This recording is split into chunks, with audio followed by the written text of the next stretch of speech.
Los recuerdos se mantienen vívidos en la memoria de Stan Michalak, sobre aquel día en que su padre se adentró en el bosque de Falcon Lake para regresar enfermo y considerablemente lastimado tras una serie de extraños acontecimientos. En aquella fecha de mayo de 1967 la familia Michalak, residente en la provincia de Manitoba, quedaría marcada para siempre por un acontecimiento que hasta nuestros días se considera uno de los casos más extraños e inexplicables en los registros del fenómeno ovni.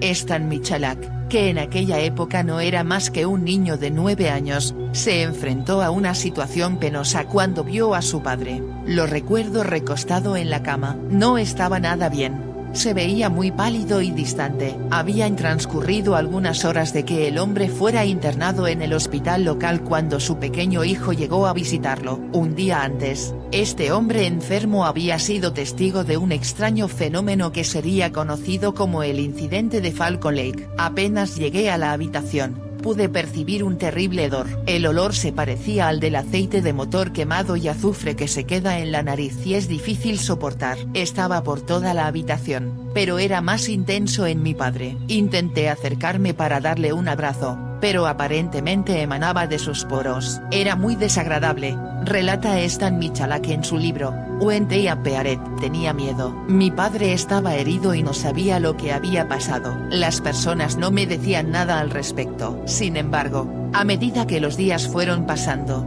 Stan fue conociendo detalles perturbadores sobre lo que había sucedido aquel día con su padre.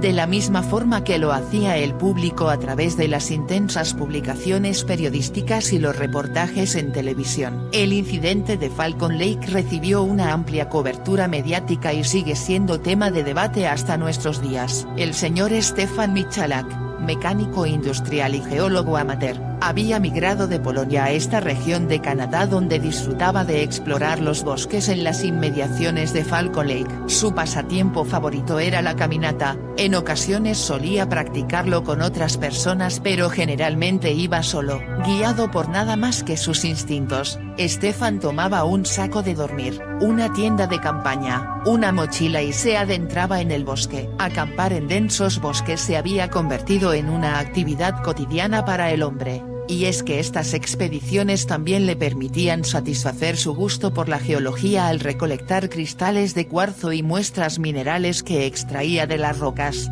El señor Michalak conocía a la perfección aquel bosque, por lo que la familia no solía preocuparse cuando se ausentaba durante varios días. Sin embargo, aquel mes de mayo de 1967 tomó la decisión de penetrar más profundo para aventurarse en una región inhóspita a donde raramente los campistas solían dirigirse.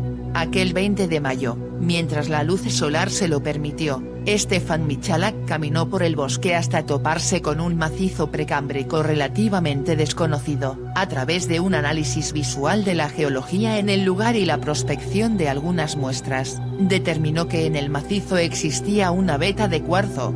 Cuando el sol empezó a ponerse en el horizonte, Stefan Michalak fue sorprendido por un estruendo semejante al de un claxon que provocó una huida apresurada de los gansos salvajes que descansaban en el lugar. Michalak se apresuró a la fuente del sonido y se encontró con algo increíble. A unos 45 metros del suelo, por encima de la copa de los árboles, un par de objetos metálicos levitaban a pocos metros de distancia uno del otro. Logró distinguir una serie de luces rojas que parpadeaban en los bordes y una especie de domo en la parte superior de estos aparatos. Durante algún tiempo, aquellos objetos voladores se mantuvieron levitando hasta que uno empezó a descender sobre una roca plana a unos 50 metros del punto de observación de Stefan. A medida que bajaba suavemente, las luces de la nave cambiaban de color a un tono naranja más intenso. Por el contrario, la segunda nave se elevó unos 200 metros de forma vertiginosa y después desapareció entre las nubes bajas. La intensidad de la luz emitida por la nave era tan fuerte que Stefan se vio obligado a ponerse las gafas oscuras que portaba en la mochila. A pesar del deslumbramiento, el hombre pudo distinguir que la nave poseía una forma de platillo y generaba una vibración de muy baja frecuencia. En el preciso instante que tocó tierra, la intensidad de aquella luz se desvaneció y el sonido se detuvo. Stefan decidió ocultarse, pues al principio creyó que se trataba de un vehículo experimental del ejército estadounidense. Durante más de media hora, el señor Michalak se mantuvo observando y realizando un esbozo en papel con las características de la nave. Anteriormente había percibido un olor característico parecido al del azufre y caucho quemado, pero le pareció mucho más intenso cuando el inusual platillo de 20 metros de longitud dejó de emitir vibraciones. Sin previo aviso, una especie de puerta se desplegó en los laterales de la nave revelando un intenso brillo que emanaba del interior. Movido por la curiosidad, Stefan Michalak salió de su escondite y se aproximó cautelosamente al objeto procurando una mejor vista del interior. Cuando estaba a unos 20 metros de la puerta, se le ocurrió preguntar si había alguien al interior del vehículo. «Oigan, yanquis, ¿necesitan ayuda?», preguntó con tono irónico toda vez que seguía creyendo que se trataba de una nave experimental de los Estados Unidos con algún tipo de dificultad técnica. Como no obtuvo respuesta, se aventuró a preguntar en otros idiomas que dominaba: polaco, alemán y ruso, pero tampoco le respondieron, así que decidió aproximarse a la entrada. La luz que emanaba del interior era tan potente que debió ponerse nuevamente las gafas. En el interior encontró una variedad de paneles gobernados por tubos con luces blancas y otros que emitían pulsos de luz multicolor. Sin embargo, no observó ninguna señal de vida. Describió la parte externa de la nave como un metal blanco tan pulido que prácticamente funcionaba como espejo. Era bastante liso y no poseía ningún tipo de símbolo o emblema. Repentinamente, aquella puerta se deslizó a gran velocidad produciendo un zumbido y quedó completamente sellada. A continuación, la nave empezó a vibrar nuevamente y por uno de los laterales apareció una rejilla con múltiples agujeros, como una campana de extracción de aproximadamente 2 metros de largo. Sorprendido, el instinto de Stefan Michalak lo obligó a retroceder algunos metros caminando de espaldas, hasta que repentinamente la rejilla expulsó una enorme descarga de aire caliente que terminó lanzando a Stefan por los aires. Su camisa se incendió al instante y los guantes que llevaba terminaron derritiéndose provocando graves quemaduras en sus manos. Aterrizó de espaldas e inmediatamente después empezó a rodar en un intento por apagar el fuego que le estaba quemando el pecho, brazos y cuello. Se arrastró algunos metros y pudo ver el objeto flotando lentamente hasta ganar altura suficiente para desaparecer en el cielo. Las quemaduras de primer y segundo grado que presentaba en el cuerpo se vieron agravadas por náuseas que se iban haciendo cada vez más intensas. El olor a azufre, tan concentrado en aquella ráfaga de aire que lo había impactado, era suficiente para provocarle confusión. Se detuvo numerosas ocasiones para vomitar, y a pesar del dolor que le producían las quemaduras se las arregló para encontrar el camino de regreso a casa, un suplicio que se extendería a lo largo de 6 horas.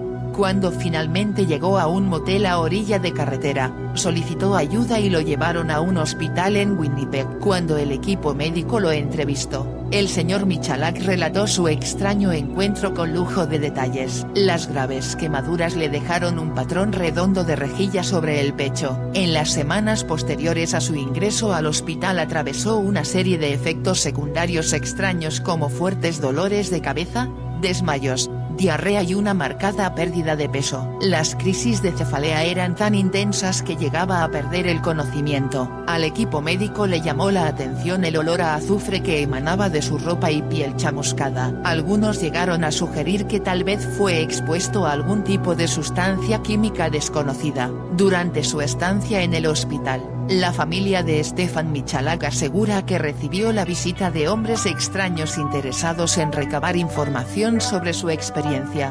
Un programa de televisión que supo sobre el caso, se propuso ir hasta el lugar de los hechos pero los oficiales de policía lo impidieron. El equipo de filmación fue abordado por un grupo de aproximadamente 20 policías y retirados de la zona. Aproximadamente a un par de kilómetros del lugar, supuestamente se observó movimiento de varios vehículos militares, algunos con las siglas USAF.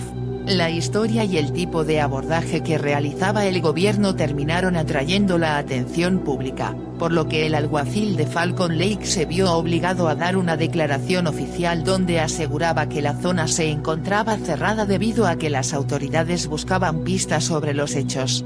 Durante esa conferencia de prensa, mostró a los medios la mochila, así como los guantes y la camisa quemada de Michalak que habían localizado en el bosque. Sin embargo, rechazó la versión de que personal militar hubiera realizado investigaciones en la zona. Mientras tanto, en el hospital Stefan Michalak era evaluado física y mentalmente. Las pruebas fueron realizadas por un equipo de médicos que se identificó como miembro de la Fuerza Aérea Canadiense. Pero todo el proceso fue guiado por un tercer hombre, aparentemente estadounidense. Una de las pruebas requirió de un contador Geiger para medir los niveles de radioactividad en el cuerpo de Stefan, aunque le informaron que el resultado había sido negativo.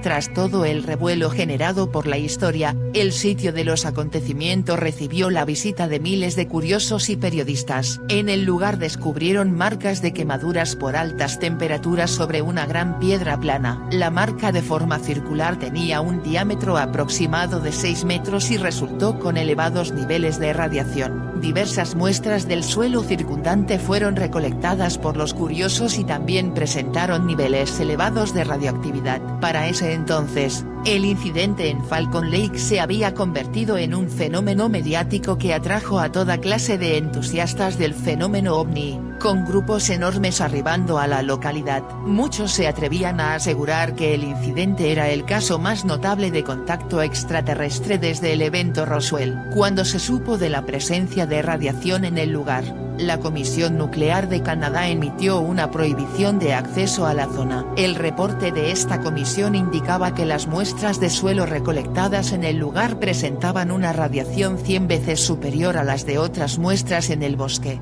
En el documento jamás se ofreció algún tipo de explicación razonable para el fenómeno. Aquello que provocó la radiación sigue siendo un misterio hasta nuestros días. Stefan finalmente fue dado de alta tras una estancia de 3 meses en el hospital. Los síntomas, de la misma forma que las heridas, terminaron desapareciendo, pero las marcas de quemadura sobre su pecho lo acompañarían durante toda su vida. Aquí fue donde mi vida se puso al revés, declaró durante una inusual entrevista en el año de 1974 para un programa de televisión estadounidense. Me tomó mucho tiempo dormir tranquilamente después de aquel incidente. Stefan Michalak jamás cambió un solo detalle de su testimonio. Tras someterse al polígrafo e incluso a la hipnosis, los resultados avalaban que el hombre decía la verdad. Murió a los 83 años de edad, en 1999, convencido hasta el final de su vida que se había enfrentado a algo inexplicable. Incluso en nuestros días,